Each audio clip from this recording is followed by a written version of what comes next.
Hi everyone, it's Mo here and welcome to my YouTube channel. And today's video is the best FPL transfers for game week 16. Yes, I know, game week 15 is still going on. We have 2 fixtures tonight, but guess what? We need to start planning and getting our transfers ready. The deadline is fast approaching. Game week 16 is around the corner. And during this Christmas period, the games come thick and fast, so the planning is vital. Now, in today's video, I've got 3 solid picks for you and 1 joker in the pack if you fancy being a little bit different. Before we get into them players, do me a favor, like, subscribe, and share the video with any other FPL managers you think will enjoy the content. Now, hopefully you've done that. Let's get into the video.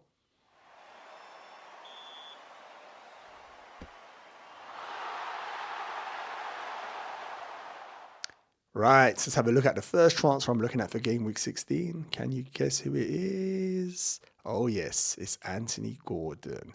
Now, why am I looking at Anthony Gordon? Let's start with some of the positives. First and foremost, he's cheap, £6 million.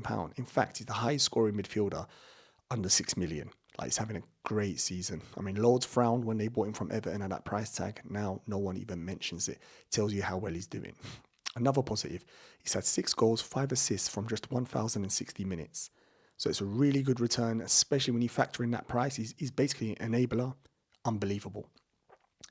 Now we can look at Newcastle. Bear in mind, these stats are taken before Newcastle play tonight. So it could change their stats more than likely improve. They're 5th for goals scored and 5th for expected goals as well. So apart from being defensively solid, they're an attacking force. Honestly, can't go wrong with a player like this. Fixtures, not too bad at all. Everton away, Tottenham away, and then Fulham at home. And then after that, there's a sea of green fixtures. So without a doubt, and by then, Newcastle's European fate would have been sealed, whether it's positive or negative, which means they can focus a bit more on the Premier League. It's going to make them a dangerous force. Negative, there's not much for a player at that price playing for such a good team. I'm going to say the amount of minutes he's played, they probably wouldn't have wanted that. But they've had a lot of injuries, so Eddie House had to flog him actually and play him quite a lot, which could mean he's enforced to a couple of rests, which you could argue everyone gets rotated in this Christmas period. There's too many games and not enough rest days. But also when, say, Wilson's back, Isak could play on the left a couple of games, or if Barnes ever comes back, could give him a little breather. But at the moment, he's essential for this Newcastle team, scoring important goals. He scores so many goals at home as well. He's my first pick. Now let's have a look at number 2. This is an interesting one. Again, another cheap midfielder. It tells us, this season we've been blessed with unbelievable enablers. Now, let's start with some of the positives of Parma. Fixtures. Everton away, Sheffield United at home, Wolves away. Lovely fixtures. Chelsea are about to embark on good fixtures, which you'd like to think with their squad, their manager, and the players they have, they should win them. And if they're scoring goals, he's going to be there or thereabouts. I mean, he got the goal against Manchester United yesterday. Excellent goal. He goes onto his left and you think he's going to shoot, but he keeps on going. He goes to an angle, you think, nah, surely not. Then he puts it, he reverses it to the other corner. Some are saying Onana should have done better, but regardless, excellent goal from Palmer. Now, the fixtures are good. He's very cheap. He's still 5.3 million. Unbelievable that I thought he would have gone up by now even more than this, but still, such a cheap price. It's like you can even afford to bench him without being, without hurting you. That's how cheap he is. So it's a lovely price. He's got 5 goals, 3 assists in 790 minutes, if I can count. So it's an excellent return. Like, if you look at that, like, he's returning at a very, very good level for the minutes he's playing. Penalty taker. Now, this is an important one. A lot of his goals have come from penalties. Now, we all want penalty takers in our FPL team, and for this price, a penalty taker in a team like Chelsea with the fixtures coming up, it just seems there's so many pros. Now, I'm going to try to give you a con. There's not much here again, but if I am going to look for one, is maybe Nkunku, because if he comes back in, I've said this in the previous video, if he comes back in, he's a premium marquee asset. It's definitely going to have to play now who drops out. You'd think easily Jackson, but Jackson does offer the team a lot without the ball, running the channels, the work rate, doing all them little doggies, the runs in between centre-backs and full-backs. I don't see Nkunku doing that. And then you've got Raheem, who's a senior player. It can be very difficult to drop him as well. So part of me in the back of my mind thinks, is Nkunku coming in, is going to disrupt Palmer. He's a young boy. Poch might find it easy to bench him. But also, does Nkunku come in and take penalties, which is a big, big plus for Palmer.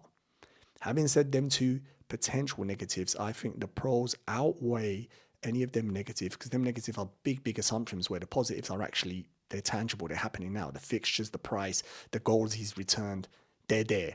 So I still think you jump in, not a problem jumping in this game week, especially when Mbeumo out.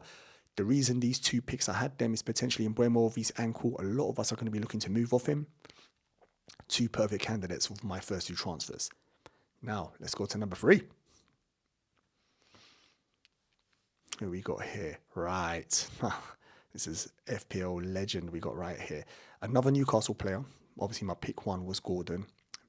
Now, another Newcastle defender, I should say. He's priced at 7 million, so I'm starting with a negative with trips. Pretty pricey, so you're definitely going to want not just cleans, you're going to want a couple of attacking returns. But guess what? Let's go to the positives. You're in luck because he's returning then. He's had 7 assists this season in 1,217 minutes. Unbelievable. He's as nailed as you can get. He's their captain. Of course, during the Christmas period, put an asterisk near that because everyone's going to get a little rest here and there. He might even rest in tonight's fixture.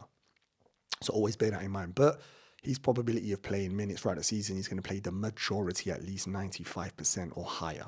So you've got no issues there. Fixtures, Everton away, Tottenham away, Fulham at home. Unbelievable. Newcastle defensively are so strong. Like, they're ridiculously strong. So he's a perfect asset because he combines the both. It's what we dream when we buy a defensive player, is that it's got attacking returns and they've got defensive returns. He's got that, hence the price. He's got, I've already said, 7 assists this season. Newcastle have only conceded 14 goals. It's joint first, which is excellent. I mean, the stats could change after tonight's fixture, but of course, they're still going to be there or thereabouts as being one of the best defenses in the Premier League. So loads of us would have started with trips. In game week 2, 3, 4, we would have had him. Some of us got rid of him as the fixtures changed, or we thought we could get better buck for our money with some of the attacking players. But a lot of us now are looking at Trippier and thinking, guess what? The midfielders or attackers are not beating him. For example, I took the gamble. I went Nunes over him. Yeah, Nunes over him. What a failure. I've done that since game week 8. It's been a mismatch, absolute mismatch. I've waved the white flag. Even I'm considering Trippier now and how I can bring him back in. So that's my third pick. I look at these 3 solid picks. You can't go wrong with them. But I always like to throw in one pick, which is a little bit different. You fancy you go in, not the template route where everyone's got the same team. You look at your mini league, you're like, oh God, you're basically cheering on one player. So here's the player I'm going to suggest for my sort of joker in the pack. Yes, it's the young boy. He shaves all of his eyebrows. It's Garnacho. Now, if you've seen his goal, was it 2 weeks ago? Unbelievable. Goal of the season. It's one of the best bicycle kicks I've ever seen. Unbelievable goal. He actually looks a real good talent. And to think, Manchester United spent huge money on Sancho and Anthony when they've got players like him in the squad. Shows you a manager, all they need to do sometimes is look at their squad, the youth, and give them a chance. I could have said the same for Elanga. You might have done just as well if you had enough minutes. But anyway, let's focus on Garnacho. His minutes in the last 4 games, 90 minutes, 90, 71, 67. Clearly, Eric Ten Hag has, I won't say had enough, but he has, hasn't he, of Rashford and some of the other players. They're not delivering, even though they're getting expensive salary. They're meant to be, the top players in that team, the leaders, they're not delivering. And he's done the right thing. He's playing players who are hungry and are showing that they can do it on the pitch. His last 4 matches has his returns 4, 2, 8, and a 3. Yes, I know, not amazing, but then again, you must offset that with look at his price. He's 4.7 million, which means if you bring him in, even as a 5th midfielder, you could bench him, you can play him in certain fixtures where you think he might return. He allows you, for example, to upgrade, say, a defender to Trent or Trippier, who I just mentioned a minute ago. So when you look at a player like this, of course, you don't just look at him and go, oh, look at his points. I'm comparing him to Son. Well, no, don't do that. You're never going to buy Garnacho. You got to look at him as a player you bring in. You can reduce, say you're reducing a player. Say you went Mbeumo to Garnacho, but then it meant you could go someone else to Trippier. Now, that's how you look at a player like this. That's his strengths and the big positives. And he's playing. Now, a couple negatives, of course, the fixtures. Bournemouth at home, who have improved recently. Then you've got Liverpool away, never an easy fixture for United. And then West Ham away, just an awkward fixture. So the fixtures are not ideal.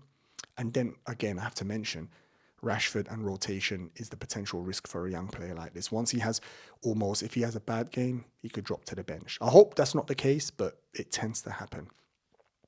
So they're the only 2 negatives, but I will repeat, you must offset that with the price and what he's enabling you to do around the squad. So that's my fourth player, my joker in the pack. I'll be intrigued to see what you think. Any feedback, please get them in the comments. So that's the 4 picks I have for game week 16. What do you think? Good? Bad? You agree? You don't agree? Get into the comments, let me know. Let me know, in fact, who you're bringing in and who you're shipping out. I really want to know. Helps me just understand what's going on within the FPL world, what other managers are thinking. Now, before you jump off to your other video, I want you to do me a favor. Like and subscribe. Please share the video with any other managers. I'm trying my best to reach the 200 subscribers milestone. I'm pretty close, so I'd love to make that before Christmas. Be a lovely present. Now, on that note, I want to wish you good luck, and I'll see you in my next video.